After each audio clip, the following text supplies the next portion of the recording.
Party के वरिष्ठ नेता और राज्यसभा के सांसद सम्माननीय प्रभात झा जी, जो हमारे पार्टी के राष्ट्रीय उपाध्यक्ष भी हैं, हम सबके बहुत ही सम्माननीय जिनको हमने बचपन से जनता का नेतृत्व करते हुए देखा और हमारे पार्टी में जिन्होंने एक अपना विशेष स्थान पाया है, ऐसे श्री हुकुमदेव नारायण यादव जी, जो भारत सरकार में मंत्री भी रहे, पद्म भूषण से विभूषित, हमारे अखिल भारतीय मिथिला संघ के अध्यक्ष श्री विजय चंद्र जी, हमारे सुधीर कुमार मिश्रा जी, जो सीईओ हैं ब्रह्मोस के, हमारे दिल्ली के प्रदेश के अध्यक्ष श्री मनोज तिवारी जी और हमारे गोपाल ठाकुर जी, जो दरभंगा के सांसद हैं और आप सबके लोकप्रिय नेतृत्व करने वाले ऐसे हमारे साथी, सम्मानित मंच और यहां उपस्थित अखिल भारतीय मिथिला संघ के सभी वरिष्ठ सज्जनवृंद, माताएं, बहनें, बुजुर्ग, नौजवान साथी और मीडिया के भी मेरे साथी, प्रिंट मीडिया और इलेक्ट्रॉनिक मीडिया के साथी, मुझे आज जब यहां आने का सौभाग्य मिला है तो सबसे पहले तो मैं महान कवि विद्यापति जी को अपनी श्रद्धांजलि देता हूं और करतब नमन करता हूं कि ऐसे पुण्य भूमि, पवित्र भूमि के हमारे सभी सदस्यगण का सज्जनवृंद के दर्शन करने का मौका मिला। आप सबका दोनों हाथ जोड़ करके बहुत बहुत धन्यवाद। मैं मैथिली बोल तो नहीं पाता हूं, लेकिन समझने में मुझे कोई दिक्कत नहीं, इसलिए आपके सारी बातें मैंने समझी, जानी और उसको आगे बढ़ाने का भी हम प्रयास करें। मिथिला से मेरा भावनात्मक रिश्ता है और ये रिश्ता मैं शब्दों में बयान नहीं कर सकता, क्योंकि शब्दों में बयान करने में भावनाओं को बयान करना बड़ा कठिन होता है। लेकिन जब मैं मिथिला की बात करता हूं तो वह पावन भूमि जहां राजा निमि के पुत्र राजा मिथि ने मिथिला बसाया, और जब हम मिथिला की बात करें तो हम राजा जनक को और महान पुत्री हम माता जानकी देवी को बिना नमन किए आगे बढ़ नहीं सकते, उनकी मैं नमन करता हूं। जब मैं भावनात्मक बात कहता हूं तो मिथिला को जब मैं याद करता हूं तो मिथिला के साथ साथ विद्वता का मेरे दिमाग में एक विशेष प्रदर्शन है। और ये मैं कहने के लिए नहीं कह रहा हूं, बचपन की छाप बहुत गहरी होती है। जहां मैं पैदा हुआ, जहां मैं बढ़ा, जिस विश्वविद्यालय में बढ़ा, वहां मैं प्रोफेसर्स क्वार्टर्स में रहता था, जो एक के बाद एक प्रोफेसर्स के क्वार्टर थे। जिन लोगों ने पटना यूनिवर्सिटी को देखा होगा तो वो मेरी छाप इसलिए पड़ी कि मैं आपको बताना चाहता हूं। एक तरफ से शुरू होता था अनिरुद्ध झा, बेचन झा, चेतकर झा, दिवाकर झा, मृत्युंजय झा, मधुकर झा, जय नारायण मिश्र, और ये सभी के लालन पालन में मुझे पढ़ने का मौका मिला। ये अपना सौभाग्य है,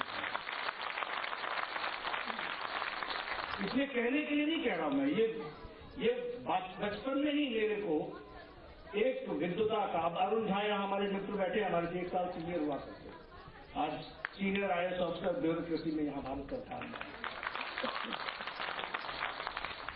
हम दोनों वाद विवाद के कॉम्पेनियन थे। हम दोनों एक साथ अपने कॉलेज को रिप्रेजेंट करने के लिए वाद विवाद में जाया करते थे, और वो एक ग्रुप हुआ करता था जिसमें हम लोग रविशंकर प्रसाद होते थे, अरुण झा होते थे, मैं होता था। तो हम लोग पटना यूनिवर्सिटी को रिप्रेजेंट करने जाते थे और जहां भी जाते थे विजयी होकर के आते थे। इसलिए मेरा अब जब मिथिला की शादी को मैं वर्णन करूं तो क्योंकि मुझे बहुत से अपने मित्रों की शादियों में जाने का मौका मिला, बाराती बनने का मौका मिला। और मिथिला की शादी में अगर आप बाराती बने तो वो कुछ विशेष ही होता है। और जो आपका स्वागत होता है वो संस्कृति की जो झलक दिखती है, उस संस्कृति के गौरव में इतिहास को जब हम समझते हैं तो हमको समझ में आता है कि मिथिला भूमि पुण्य भूमि जो संस्कृति की दृष्टि से एक अपने आप में विरासत रखती है। और इसलिए जब मैं ये सारी बातें कहता हूं तो वह उस भूमि की संस्कृति, अभी चर्चा चल रही थी और उसमें कहा गया कि इतने लाख मैथिली हैं, मिथिला के रहने वाले हैं इतने लाख। ये स्तर गिनने से बात नहीं होगी, ये स्तर के साथ क्वालिटी भी बहुत है, ये भी हमको ध्यान में रखना चाहिए। यह भी हमारा लक्ष्य है। इसलिए मिथिला का प्रतिनिधित्व में सिर्फ नंबर ही नहीं है, संख्या ही नहीं है, संख्या के साथ साथ नेतृत्व करने की into the power of many ये ताकत भी है। इसको हमको समझना है। अकेला मिथिला का व्यक्ति अकेला नहीं है, वह समाज के वातावरण को इधर से उधर बदलने की ताकत रखता है, ये भी हमको समझना है। तो ऐसे काम से जब अब मैं विजय जी को बहुत धन्यवाद देता हूं कि उन्होंने मुझे ये मौका दिया आने का। मैं प्रभात जी का विशेष करके धन्यवादी हूं। पिछली बार मुझे आना था, मैं नहीं आ पाया, मैं लेट हो गया था, रात के 11 बज गए थे, इसलिए मैं शामिल नहीं हो पाया था। लेकिन इस बार जब विजय जी ने मुझसे कहा तो मैंने कहा मैं जरूर आऊंगा और आप सबके दर्शन करूंगा और आप सबके बातों को सुनूंगा भी और ध्यान में भी रखूंगा। जहां तक हमारे राजनीतिक जीवन के सवाल है या राजनीतिक दृष्टि का सवाल है, चाहे वो अटल बिहारी वाजपेयी जी हों, चाहे वो नरेंद्र मोदी जी हों,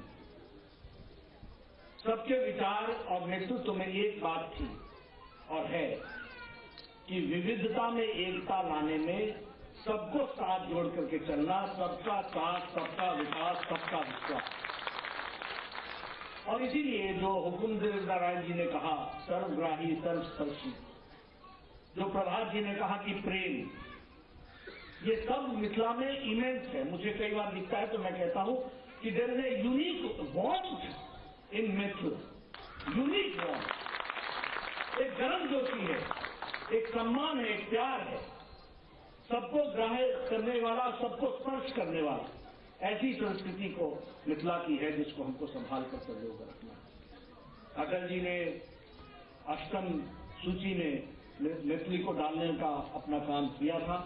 आज हम सब लोग अटल जी को याद करते हैं। और हमारे प्रधानमंत्री जी ने जहां मखान को अनुसंधान केंद्र के रूप में स्थापित करने की बात कही, वही हमारे कुनौर धाम का जो हमारा प्राकट्य स्थल है, उसको आगे बढ़ाने का, विकसित करने का भारत सरकार का लक्ष्य है। इसको हमको समझना चाहिए, इसको हम पूरा करें। मैं जो बात विजय जी ने कही है, अब मैं जब बात करता हूं तो मिथिला की बात करें और मखान की बात ना हो, पान की बात ना हो, मांस की बात ना हो, दही चूड़ा की बात ना हो, तब तक पूरा होता नहीं। ये विशेष चीजें हैं, मतलब इसको मैं फिर कहता हूं कि इसको शब्दों में नहीं बयां किया जा सकता, इसको जिया जाता है, जिया जाता है। और ये जीना जो है ये मिथिला में हमको सीखना चाहिए, ये हमको करना चाहिए।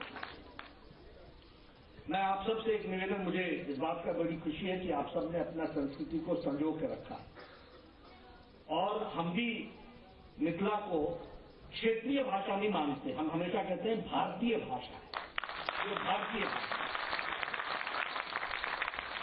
बहुत, जिसमें कहते हैं सारगर्भित भाषा, और यह सारगर्भित के साथ साथ अपनी दृष्टि, अपनी संस्कृति, भारत की संस्कृति को प्रदर्शित करता है, जिसको हमको ध्यान में रखना चाहिए। इसलिए इसको विकसित करना ये हमारी जिम्मेवारी है, इसको हम विकसित करेंगे।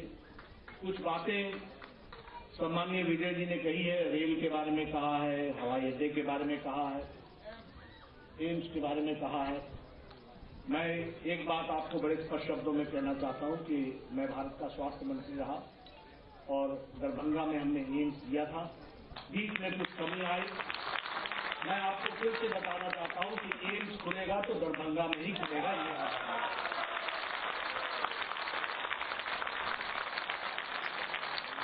और मैंने नीतीश कुमार जी से बात की है। अभी पिछले महीने मैं पटना गया था तो मैंने नीतीश कुमार जी से बात की थी और मैंने कहा था कि वो जो दरभंगा पैलेस है उसको छोड़ करके उसके साइड में जो जमीन है उसको हम एलिवेट करेंगे, नए डिजाइन से बनाएंगे, लेकिन नया एम्स बनाएंगे और पूरा एम्स बनाएंगे, ये हम आपको। उसी तरीके से हवाई अड्डे का सवाल है, वो बहुत तीव्र गति पर है, उसके फाइनल उसकी सारी औपचारिकताएं पूरी हो गई हैं और वहां भी उड़ान जल्दी भरी जाएगी और वह भी काम तीव्र गति से होगा। जो आपने रेल मंत्रालय से संबंधित बातें कही हैं उसको मैं पीयूष गोयल जी से जरूर रखूंगा और उनसे बातचीत करके गोपाल जी को साथ लेकर के, मनोज जी को साथ लेकर के, प्रभात जी को साथ लेकर के, उसको भी प्रभात जी के साथ चल करके उसको भी हम पूरा करेंगे, ये हम आपका कहना चाहते हैं। मित्रों, मुझे एक बात बहुत अच्छी लगी कि आपने विश्व मैत्री सम्मेलन करने का आयोजन करने का तय किया। मैं जरूर चाहूंगा कि आप इस कार्य को करें। मैं जरूर प्रधानमंत्री जी को लाने का प्रयास करूंगा और वो आएंगे, जरूर आएंगे, लेकिन विश्व मैत्री सम्मेलन होना चाहिए। ये इसलिए नहीं कि इसमें मैथिला का या मैथिल का भला, यह मानवता का भला होगा, इसको हमको समझना। मिथिला की संस्कृति को लोग जाने। आज मुझे इस बात की भी बड़ी खुशी है कि जब मिथिला पेंटिंग की हम बात करते हैं तो ये मिथिला पेंटिंग सिर्फ मिथिला की पेंटिंग नहीं है, उसका उद्गम स्थान है, लेकिन मिथिला पेंटिंग इंटरनेशनल पेंटिंग बन गई है, ये भी हमको जानते हैं। गोदावरी देवी को पद्मश्री देकर के आदरणीय मोदी जी ने इस बात को प्रदर्शित किया है कि किस तरीके से हम लोगों ने अपनी संस्कृति को संजो करके आगे बढ़ाने का प्रयास किया। इसलिए और मैं कई बार अपने प्रभात जी से जब मिलता हूं तो कहता हूं ठीक छिए ना, ठीक छिए। तो हमें मैथिली मैं कह सकता हूं कि बोलने तो नहीं आती है, लेकिन समझता पूरा हूं, ये मैं आपको पूरा विश्वास है। इसलिए आप सबके बीच में आने का मुझे सौभाग्य मिला। आज मुझे पुरानी यादें ताजा करने का भी मौका मिला और जिन गुरुजनों के बीच में मुझे पढ़ने का, बढ़ने का मौका मिला था, उनको भी नमन करने का मौका मिला और अपनी पुरानी यादों को ताजा करने का मौका मिला। आपने ये सब मौका दिया, इसके लिए आपका बहुत बहुत धन्यवाद।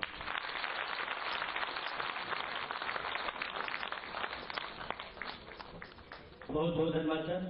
अखिल भारतीय मिथिला संघ द्वारा मिथिला दूत स्मृति पर्व समारोह की स्मारिका समय संकेत